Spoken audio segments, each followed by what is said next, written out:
بسم الله الرحمن الرحيم نحمده ونصلي ونسلم على رسوله الكريم أما بعد فأعوذ بالله من الشيطان الرجيم بسم الله الرحمن الرحيم ولباس التقوى ذلك خير ذلك من آيات الله لعلهم يذكرون وقال رسول الله صلى الله عليه وسلم الطهور شطر الإيمان صدق الله وصدق رسوله النبي الكريم اللهم صل على سيدنا ومولانا محمد وعلى آل سيدنا ومولانا محمد وبارك وسلم۔ اللہ سبحانہ و تعالیٰ کا بہت بڑا کرم اور احسان ہے کہ ہر ہفتے کے دن اس مختصر سے وقت میں دین کی کچھ بات سننے کی نسبت سے ہم سب یہاں جمع ہوتے ہیں۔ اللہ پاک آپ سب کے اس آنے کو، بیٹھنے کو، سننے اور سنانے کو اپنی بارگاہ عالیہ میں قبول فرمائے اور ہم سب کے ظاہر و باطن کی اصلاح کا ذریعہ بنائے۔ ہماری زندگی میں ایک بہت بڑا کردار ہے اور حصہ ہے ہمارے پہنے ہوئے لباس کا۔ ہم جو کپڑے پہنتے ہیں، جو لباس پہنتے ہیں، آپ حضرات صبح آتے ہوئے اسکول کا یا مدرسے کا جو یونیفارم پہنتے ہیں، جیسے حفظ ناظرہ والوں نے یونیفارم پہنا ہوا ہے اور اسکول والوں نے بھی اپنا یونیفارم پہنا ہوا ہے، تو یہ جو ہمارے کپڑے ہیں، یہ جو لباس ہے، یہ اللہ پاک کی بہت بڑی نعمت ہے، چھوٹی نعمت نہیں۔ آپ دیکھیں قرآن کریم میں سورۃ الاعراف ہے۔ کون سی سورت ہے؟ سورۃ الاعراف، 8ویں پارے کی سورت ہے۔ اس سورت میں اللہ پاک کا ارشاد ہے، یا بنی آدم قد انزلنا علیکم لباسا یواری سوآتکم وریشا۔ اے بنی آدم، قد انزلنا علیکم لباسا، ہم نے تمہارے لیے اس لباس کو اتارا ہے۔ یہ کون کہہ رہے ہیں؟ اللہ پاک کہہ رہے ہیں۔ بھئی قرآن کریم کس نے اتارا ہے؟ اللہ تعالیٰ نے اتارا ہے نا۔ تو قرآن کریم کی جتنی آیات ہیں، اس میں جو کچھ فرمایا گیا وہ کس کی طرف سے؟ اللہ تعالیٰ کی طرف سے۔ اب اللہ تعالیٰ کیا کہہ رہے ہیں؟ اے بنی آدم، اے انسانوں، قد انزلنا علیکم، ہم نے تمہارے لیے اتارا ہے اس لباس کو۔ تو گویا کہ انسان جو آج کپڑے پہنتا ہے، جو لباس پہنتا ہے، اپنے جسم کو چھپاتا ہے، خوبصورت بناتا ہے، اس لباس کے بنانے کا طریقہ، اس کا مزاج، یہ کس کی طرف سے آیا؟ اللہ کی طرف سے۔ اگر اللہ پاک نہ چاہتے، اللہ کا حکم نہیں ہوتا، اللہ کا فیصلہ نہیں ہوتا، تو انسان بھی لباس نہیں پہنتا۔ آپ جانوروں کو دیکھتے ہیں نا، بھئی باہر بلیاں گھوم رہی ہیں تو انہوں نے کپڑے پہنے ہوئے؟ عید میں جب گائیں بکریاں آتی ہے تو ان کے کپڑے ہوتے ہیں؟ نہیں ہوتے نا۔ اس لیے کہ اللہ پاک نے ان مخلوقات کو لباس کا مزاج نہیں دیا، ٹھیک ہے؟ وہ جیسے پیدا ہوتے ہیں اسی طرح بڑے ہوتے ہیں۔ لیکن انسان اشرف المخلوقات ہے۔ انسان کیا ہے؟ اشرف المخلوقات۔ یہ لفظ آپ سنتے ہیں نا، اشرف المخلوقات، کیا مطلب؟ اس دنیا میں اللہ نے جتنی مخلوقات پیدا کی ہے، ان میں سب سے زیادہ عزت والی، شان والی، فضیلت والی مخلوق کون سی ہے؟ انسان۔ انسان سب سے زیادہ۔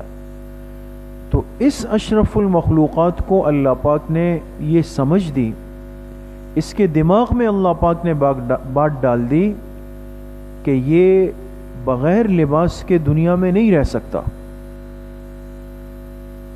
لہذا اس کے لیے ہر موقع کا لباس ہے۔ ابھی سردیاں تھی نا، اینڈ چل رہا ہے، تو موٹے کپڑے تھے، جیکٹ ہے، سویٹر ہے، موزے ہیں، گرم ٹوپی ہے نا. آگے گرمی آ جائے گی تو کپڑے پتلے ہو جائیں گے، سویٹر رکھ دیں گے، موزے رکھ دیں گے، موٹی ٹوپیاں رکھ دیں گے. فرق آ گیا. اب یہ انسان اپنے لباس کو پہنتا ہے، تبدیل کرتا ہے، موسم کے اعتبار سے، اسکول کے اعتبار سے، مدرسے کے اعتبار سے. یہ سب نعمتیں کس کی طرف سے ہیں؟ اللہ پاک کی طرف سے. تو اس لیے عزیز طلبہ، پہلی بات تو یہ ہمیشہ یاد رکھیں کہ لباس یہ نعمت کس کی طرف سے آئی ہے؟ اللہ کی طرف سے. اب اس لباس کو پہننے کے، اس کو رکھنے کے اور اس کو اتارنے کے آداب ہیں. آپ دیکھیں نا، آپ یہاں جائیں گے باہر کی طرف، آپ کو ایسے بچے ملیں گے کہ جو بیچارے کسی مجبوری کی وجہ سے اسکول نہیں جا سکتے، مدرسے نہیں جا سکتے، آپ کی عمر کے بچے ہیں، لیکن آپ دیکھیں ان کے کپڑے بالکل کالے گندے ہو گئے، ہے نا. کسی کے کپڑوں پہ آئل گرا ہوا ہے، کسی کے کپڑوں پہ گریس گرا ہوا ہے، کسی کے کپڑوں سے پسینے کی بو آ رہی ہے. اور آپ نکلیں گے، آپ یونیفارم میں صاف ستھرے، آپ کی ٹوپی صاف ستھری، آپ کے جوتے صاف ستھرے، آپ کا بیگ صاف ستھرا، تو کتنا فرق نظر آئے گا یا نہیں آئے گا؟ تو اس لیے لباس کے آداب کو سمجھ کر جائیں دوستو. کپڑوں کے پہننے کے آداب کیا ہے، لباس کے آداب کیا ہے، یونیفارم کے آداب کیا ہے. سب سے پہلا ادب تو یاد رکھیں کہ کپڑوں کا یہ ہے کہ جب بھی ہم کپڑے تبدیل کریں، کپڑے پہننے لگ جائیں، تو اس کو دائیں طرف سے پہنے، سیدھی طرف سے. سیدھی طرف جانتے بھئی قمیص میں کتنی آستین ہیں؟ 2 ہیں نا؟ کسی کے 4 ہیں تو بتا دیں. 2 ہیں نا؟ 2 ہیں. تو اس آستین میں سیدھا ہاتھ ڈالتے ہیں اور اس میں الٹا ہاتھ ڈالتے ہیں. تو آپ جب یونیفارم پہنیں گے یا گھر جا کے کپڑے چینج کریں گے، تو جب قمیص پہننے لگ جائیں گے تو پہلے کون سی آستین میں ہاتھ ڈالیں گے؟ سیدھے والے میں. سمجھ گئے؟ وہ ڈال دیا، سر ڈال دیا، پھر اس کے بعد کیا کریں گے؟ الٹا ہاتھ ڈال دیا. سمجھ گئے؟ اب دیکھیں، یونیفارم تو ہمیں روز بدلنا ہے، کپڑے روز بدلنے ہیں، لیکن اگر آپ نے ان آداب کی رعایت رکھی تو کپڑے بھی تبدیل ہو گئے، سنت کا ثواب بھی مل گیا. سمجھ میں آ گئی؟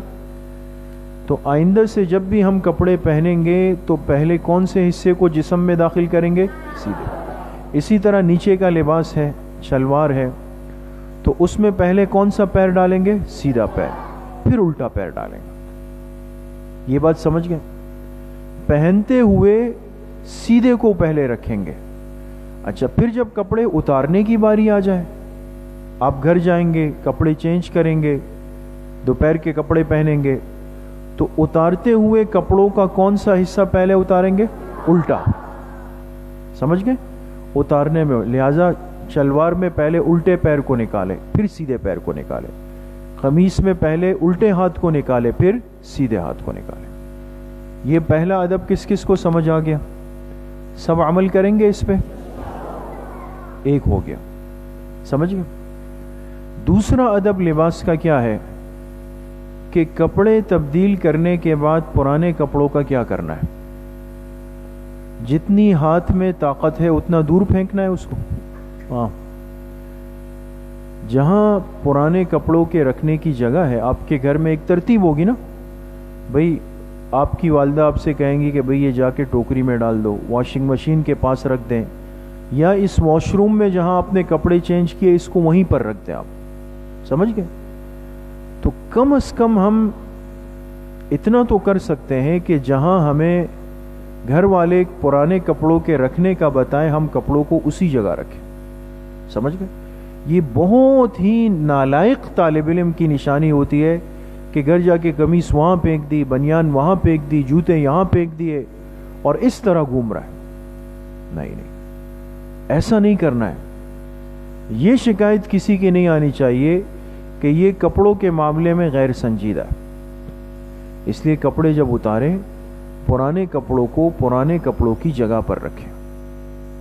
سمجھ گئے؟ روز آپ کی والدہ آپ کو بولے کہ بھئی کپڑے کہاں رکھیں، روز آپ کو روک ٹوک ہو، یہ بے ادب طالب علم کی نشانی. سمجھ میں آ گئی؟ دوسرا ادب سمجھ میں آ گیا؟ اس پہ بھی عمل کریں گے انشاءاللہ. اچھا، تیسری بات یہ ہے کہ کپڑوں کو صاف ستھرا رکھیں.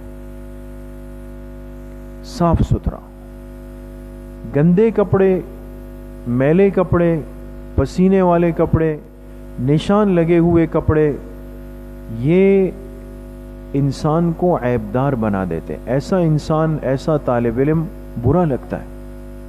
کوئی آپ کے ساتھ نہیں بیٹھے گا دوستو، اگر بیٹھے گا تو اس طرح بیٹھے گا. کیوں؟ بدبو آ رہی ہے، دیکھیں بدبو آ رہی ہے، وہ بیچارہ پریشان ہے. تو اس لیے ہمیشہ آپ کو جب محسوس ہو جائے نا، آپ باہر کرکٹ کھیل کے آئیں گے تو کرکٹ کی وجہ سے کپڑوں میں پسینہ آ جاتا ہے نا، بو آتی ہے. وہ کپڑے پہن کر اب آپ سبق کے لیے آئے، مسجد میں آئے نماز کے لیے، یہ نہیں چلے گا. سمجھ؟ یہ چیزیں خود سیکھے. جب آپ کو محسوس ہو کہ بھئی میں کرکٹ کھیل کے آیا ہوں، اب کپڑوں سے بو آ رہی ہے، یا یہ ہے کہ باہر اتنی مٹی دھول تھی کہ کپڑے گندے ہو گئے، یا 2 دن ہو گئے کپڑے ابھی تک نہیں بدلے، تو گھر والوں کو نہیں بولنا پڑے آپ کو کہ والدہ آپ کے پیچھے گھوم رہی ہے کہ بھئی یہ کپڑے بدل دو، کپڑے بدل دو، نہا لو، کپڑے بدل دو. خود سے بدلیں. اگر سہولت ہو، پریشانی نہ ہو تو روز کپڑے تبدیل کریں. سمجھ میں آ گئے؟ اگر آپ کے پاس کپڑے دھلے ہوئے پڑے ہوئے ہیں تیار الماری میں، روز تبدیل کریں. ورنہ جیسے ہی آپ کو محسوس ہو کہ بھئی کپڑے گندے ہو رہے ہیں، میلے ہو رہے ہیں، کپڑے تبدیل کریں. گندے کپڑوں کے ساتھ کبھی اسکول نہیں آنا ہے، گندے کپڑوں کے ساتھ کبھی مدرسے نہیں آنا ہے، گندے کپڑوں کے ساتھ کبھی مسجد نہیں آنا ہے، گندے کپڑوں کے ساتھ کسی خاندان کی تقریب میں، شادی میں، منگنی میں، ولیمے میں، فنکشن میں کہیں نہیں جانا ہے. سمجھ گئے؟ ورنہ لوگ دیکھ کے کہیں گے اچھا آپ کہاں پڑھتے ہیں؟ جی میں تو العباسی اسلامک ایجوکیشن سسٹم میں پڑھتا ہوں. اچھا اچھا اچھا. مطلب یہ ہے کہ وہ کیوں اچھا اچھا کہہ رہا ہے؟ اس لیے کہہ رہا ہے کہ اس کو لگا کہ شاید ان کو وہاں اساتذہ نے تربیت نہیں دی. تو آپ کی وجہ سے کن کا نام خراب ہوا؟ آپ کے اساتذہ. تو آپ تو ایسا نہیں کریں گے نا، اساتذہ کا نام روشن کریں گے یا خراب کریں گے؟ تو روشن ایسے ہوگا کہ آپ گندے کپڑے پہنیں گے، صاف کپڑے پہنیں گے نا. تو کون کون ان باتوں کی رعایت رکھے گا انشاءاللہ؟ ان آداب پہ عمل کریں گے انشاءاللہ. اللہ کریم مجھے بھی آپ سب کو صحیح عمل کی توفیق نصیب فرمائے. وآخر دعوانا ان الحمد للہ رب العالمین. السلام علیکم.